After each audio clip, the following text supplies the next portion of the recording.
right. Hi, everyone. Woo, it's bright up here. For those of you who don't know me, my name is Lesley Beatty, and I joined CCL as Director of Marketing this January. And I am a marketer who likes a challenge, which is a good thing, because climate change is the greatest marketing challenge of our time. It's true.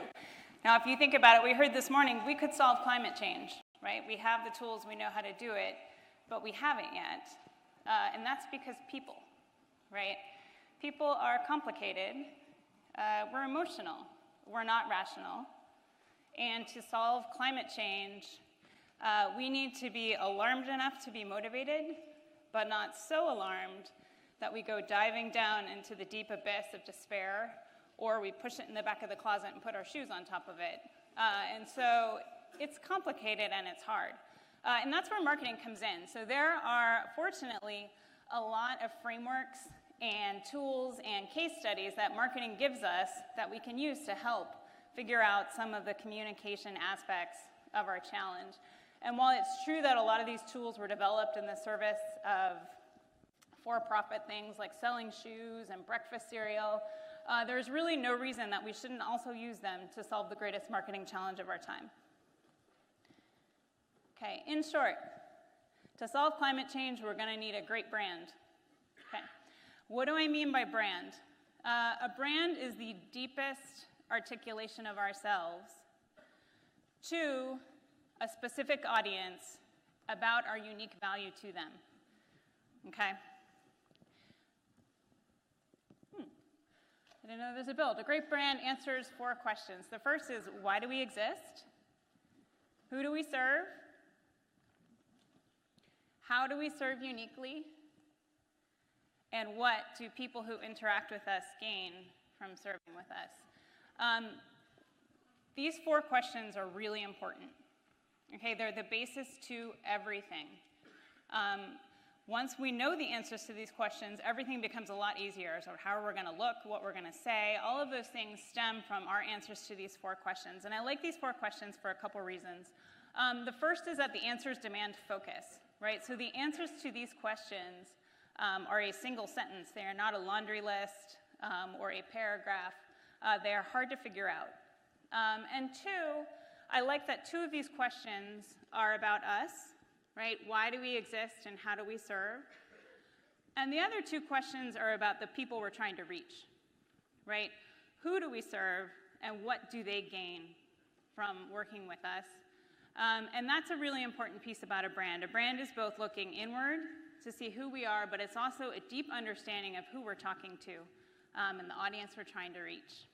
So what I'm going to talk to you today about is some work that we've done at CCL to answer these 4 questions, as well as some resulting brand work that's come out of it, some messaging, some look and feel, stuff like that.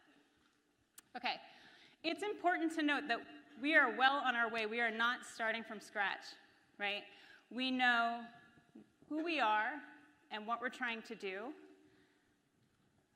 And that's largely because really Marshall Sanders has given us his soul and heart, right? And it's transformed into this organization, which is a really remarkable thing. Most organizations don't really have this strong a sense of themselves, and it's really thanks to Marshall that we have such a heart and soul. So we were not starting from scratch. We had a lot there. Where there's opportunity is understanding who we're talking to on a really deep level. So let's take the use case today of, there are people out there who should be volunteering with CCL, and they're not yet. What do we know about them based on what do they need to feel? What do they need to hear? And when I say understand them, I'm talking on a broad spectrum. So not just in a one-to-one conversation, but what are the spectrum of people out there, and what do we know about how they need to feel and what they need to know? And then the second thing I want to talk about is resonance. And when I say resonance, I mean for our people that are meant to be with us, how do we feel, sound, act towards them such that they just understand that we're meant for each other? And it doesn't feel like we're trying to sell them on something. That's when we know when we've hit resonance. The other thing about resonance is that it requires consistency, right? So we've got a lot of ways that our brand comes to life, right? through every single one of us and the conversations that we have individually, through our meetings with members of Congress, through the letters that we write, through our website, our social media, on the monthly call. There are a lot of things, and consistency is really key to establishing resonance. So if I meet you at the farmer's market and you tell me about CCL, and then I go home and look on the website, it should sound like it's in the same family, right? It needs to look and sound similar. It doesn't need to be identical, but it does need to feel like it came from the same family. Okay, so let's talk a little bit about who we're trying to reach. We do ourselves and other people a really great service by knowing who we're meant for and who we are not meant for. You know, for a very specific audience, we have unique value, but if we try and talk to everyone, we cannot do that. So when I started thinking about this, I tried to draw a few circles around who we were meant for. And the first thing that came to mind was, we are really talking to the people who already have the pit in the gut about climate change, right? They may not be out and proud about it, and may be sort of closeted, and they don't want to admit that they have the pit in the gut, but you kind of need to feel the alarm already in order to be coming to the table with CCL. And so if you legitimately do not have the urgency or the alarm, you're not ready for us. So when we talk about our brand messaging. And then the second one is that everybody here believes to some degree that we can work together to solve problems. Now, this is a tougher one, and I think we probably all have to constantly reaffirm that. But you need to be open to the idea, or at least be willing to be convinced to come to the table with CCL. Okay, so now that we've drawn a couple lines around it, let's talk about who's here in this room today. What do we know about ourselves? The truth is that, of course, we aren't all the same.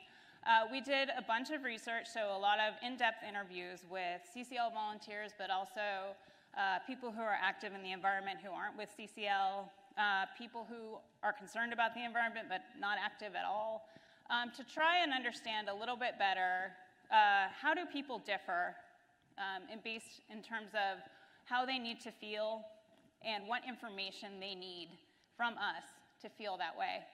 And let me give you a few examples. So there are people in this room who could tell you absolutely everything about carbon fee and dividend, right? And that is because there are people who really, when they are faced with a problem, will tackle it by learning absolutely everything there is to know and becoming a master on the topic, right? And that mastery is how they show their personal integrity. So it is important, if you are this kind of person, to have access to all of the information about carbon fee and dividend. But there are also people in this room who are very, very effective volunteers who don't know everything about carbon fee and dividend, right? And they don't want to know everything about carbon fee and dividend, and for them it might be about something else. They might see it as a people challenge, right? So there are people who are here because they understand the world through relationships, and they're seeing this problem as, how do we put the puzzle pieces into place to get the people we need to be supporting us? And they've got skills in that area, and what they're interested in learning and hearing from us is something very different. Okay, there are still others who are really, really dedicated and effective activists out in the world, right? Where CCL is just one of the things that they are doing to maximize their advocacy. And what they want to know is to make sure that we're going to make effective use of their time, and also that it makes sense to them, that we're helping them be the best activists that they can be.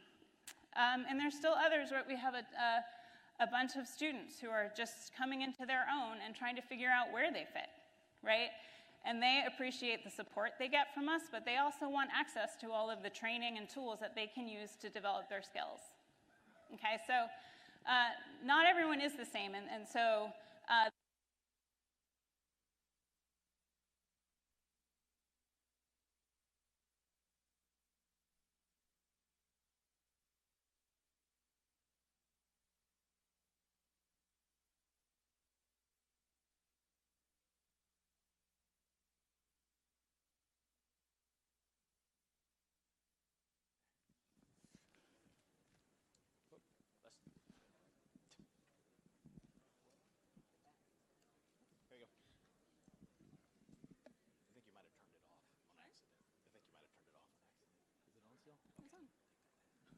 All right.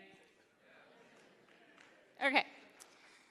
So what we did is we took this research and we really distilled it down into what are our brand pillars. And here's what brand pillars are. So here's how to think about these. These are really topics.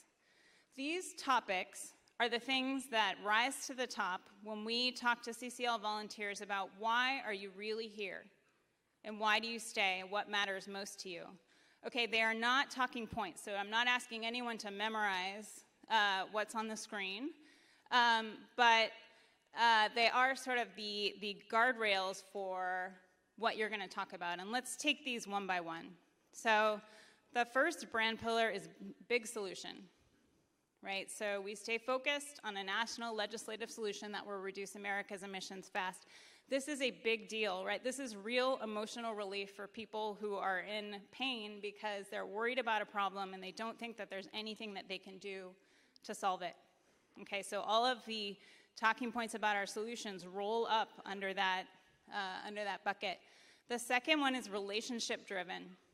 This is like a beacon for those of us who are more people-focused and who understand the world through relationships, that we are for them, right? We take this very seriously here, and their skills are really welcome. The third one is the nonpartisan bucket, and this one's a little nuanced, right? I view this as the bucket where we tell people that they don't have to change their identity in order to come work with CCL, right? So in some cases, there are a lot of people who aren't political at all and don't want to be political. They don't think it's a good thing, and the word nonpartisan is really a relief for them. But in other cases, we might not use the word nonpartisan. So for example, if we're talking to conservatives, we might just say this is a solution that conservatives support, right? But it's a message that you don't need to change who you are in order to come and work at CCL. And the last bucket is about how effective we all are, right? So we are very high-functioning volunteers. Right, we've got a lot of skills, and frankly, you guys could be spending your time anywhere, right? And so what we want to make sure we're doing and communicating is that we want to make the most effective use of valuable time with CCL. So you may be thinking to yourself, great, Lesley, I've already heard these, and I already say them, and I would submit to you the case that it's not just what's up here, but it is what is not up here that is important, and I'm about to make the case for focused messaging. Okay, so here we are again. If you're walking through the farmer's market, let's say it's a Saturday morning, you're just trying to buy some lemons. You may be taking your kid along with you. You've got to be somewhere later. You've got a phone that's pinging you with messages constantly. And I step out in front of you. You are looking for a reason to not engage with me, right? Like you are just looking for any excuse to ignore me. And if I start with a message that does not resonate, let's say I start with a generic, I'm sure you're aware that the climate is changing, you have given me an out to file you away in my bucket that says not now, or I've heard this before, and you've let me go, basically. So we need to start. We do not have a lot of time with people, right? We need to grab their attention right away. So that's why we keep our focus. The second is, even if we know a lot, and we all know a lot more than these 4 lines, and even if we tell people they don't have to know as much as we know in order to come to the table, if we say a lot, and there's a lot of writing on everything that we do, we're really giving the impression that you need to know a lot to come to the table at CCL, and it's just really not true. So we really don't want to be putting up barriers for people who might think, gosh, I'd love to, but I don't have time to read, volumes in order to figure this out. We don't want to put that barrier up. And then the last one is repetition matters, right? So if you get a chance to talk to someone, you're better off saying the same thing 5 times than you are saying 5 different things, really. And if you look back to Jamie's talk yesterday, right, at a certain point he repeated, something is only impossible because it hasn't been done yet. And then he repeated it and everybody clapped, right? And it's because that's when it sunk in, is when he said it the second time, that's how we knew that that was important. But really it does, like the more we hear things, the more they sink in. So we are better off repeating a small number of things than we are listing out the larger number of interesting facts that we may know. Okay, let's talk a little bit about brand personality. We all know a lot about this. I mean, and this is the question, like, okay, we know what we want to talk about, but if CCL were a person, how would they comport themselves in the world? The first one is that we're approachable, right? We're optimistic, friendly, we're easy to talk to. What does that mean? Well, I think we use things like active verbs. We use positive statements, inclusive things, we can. What we don't do is that we don't scare people into action, right? So, a statement of doom is not something that makes us approachable or easy to talk to. And the other thing is we don't lecture people, right? So we're not trying to tell someone that they need to change their lifestyle or that they should be doing something differently. The second one is we're thoughtful, right? We consider other viewpoints. What does this mean? And so this fits in well. We've talked a lot about motivational interviewing. That's one way to show that we're thoughtful. But even in writing, we can pause, right? And what does a pause look like in writing? It looks like white space. So, rather than having a sheet crammed with copy, it's a sheet that gives you, the person reading it, a little bit of time to hear what we're saying and to think about it. We also explain our reasoning where we need to, right? If we're making a statement that may not be obvious or self-evident, we're willing to explain why we think what we think. But we don't use hyperbole or rhetoric, and this one is really tough for me because, frankly, in marketing, this works really well, right? So it's really, really hamstringing me. So I can't send an email that has some overly dramatic subject line, that's like, save the planet from something, because we don't, that's just not our tone of voice, right? We're a little more measured. And the last one is that we're polished, okay? We're prepared, persistent, and polite. That means we consider our audience, so we don't use jargon, like if somebody is unlikely to know an acronym that you're using or a phrase or something, we don't use it. We're considerate of our audience when we compose things. We practice first. I think we never use sarcasm because that just does not play well, and we also don't over-punctuate, right? So there's ways that we come across where we're professional. All right, let's talk a little bit about design. So design is the silent ambassador of your brand. We've thought a lot about design. It's really important, right? So people, especially images, people can absorb the emotional impact of images much easier than they can absorb the emotional impact of words. So the images that we use are very important, and we've thought very intentionally about how we want our images to come to life, and we're starting to bring them to life in our materials. And so our images really should tell the story of us, right, of our volunteers. And we would like our images to bring to life the great emotions that people have. The happiness and joy that comes from being part of a supportive team, that comes from a successful meeting, that comes from engaging in meaningful and important work. And so you will see from national images that start to bring this to life. And we will start phasing out some of our images that we have that show our volunteers but are more posed, right? So the images we're starting to move away from are the groups of people with the arms posed because they simply don't do as effective a job as bringing our values to life as a more intimate photograph does. And so we'll be here this week, taking new photos in DC. So if you get approached by a gentleman with a camera asking you to participate, I'd be much obliged if you would help us out. But also, as you start using photos for your own chapter, none of us have a lot of photos in this style yet, and it's okay if you're still using old stuff, but if we can try and move towards this style of photography, that would be great. All right, so what's coming next? We will be rolling out a new look and feel in line with our new brand for our website. It's not quite ready yet. You'll also see a streamlined homepage which has really these 4 messages relating to these 4 brand pillars behind me, and there will be a reason that everything is on our homepage. We'll also be rolling out a brand training and a style guide for use of all volunteers. And so that is coming soon, near to you.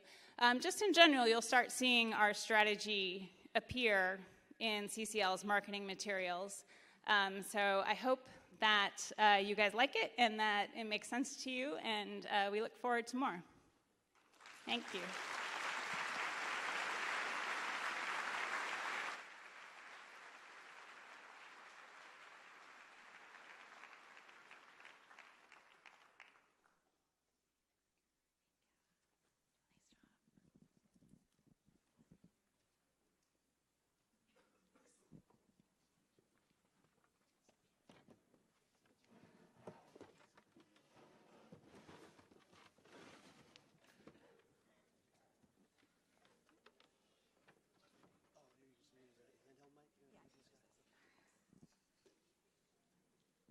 Okay, so I hope all of you have had a great morning. These two panels that we had were amazing. I really enjoyed them.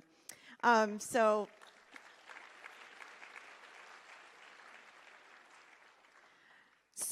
page 8 of your schedule is where today is broken out.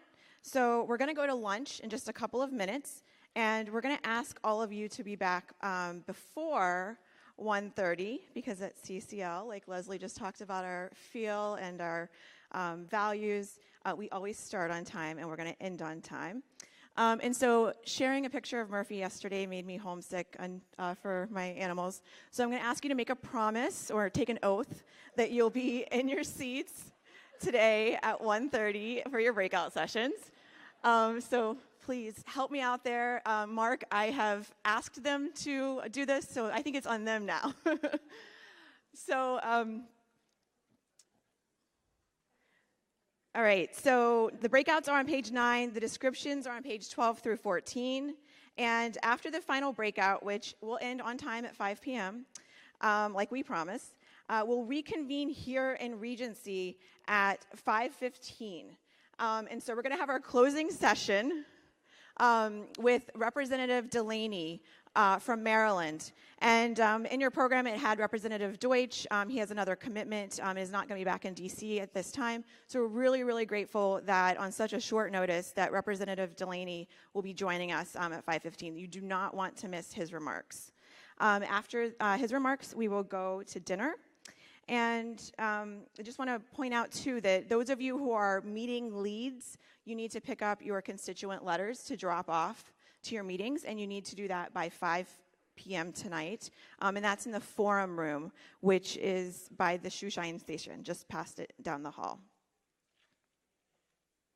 So go to dinner, and then if you are feeling a little adventurous, we are going to have some social time later. There will not be dogs dancing, unfortunately. But there will be Danny and Lene dancing. If you've been to one of our social times before, you know that Danny likes to cut up the dance floor. He's really good at swing dancing, and Lene is our resident salsa dancer. So please join us in Palladian tonight from 8 to 11 and kind of let loose a little bit before you go to your meetings tomorrow.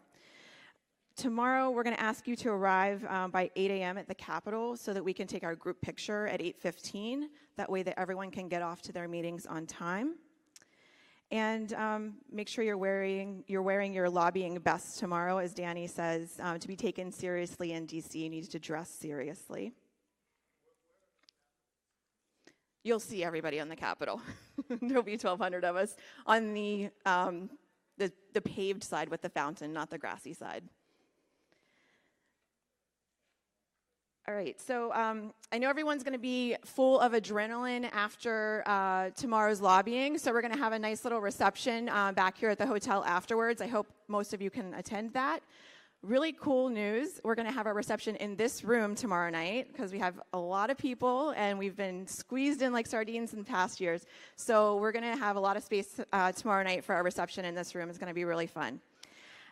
So last but not least, because I showed Murphy the other day, Greta's birthday is 2 days from now, and she is a Great Dane. She's going to be 9, and I love her, and I feel bad if I don't show my other dog, Talulah, who's 11, also a Great Dane. And yes, they eat a lot. I don't have saddles, and 3 dogs is probably too many.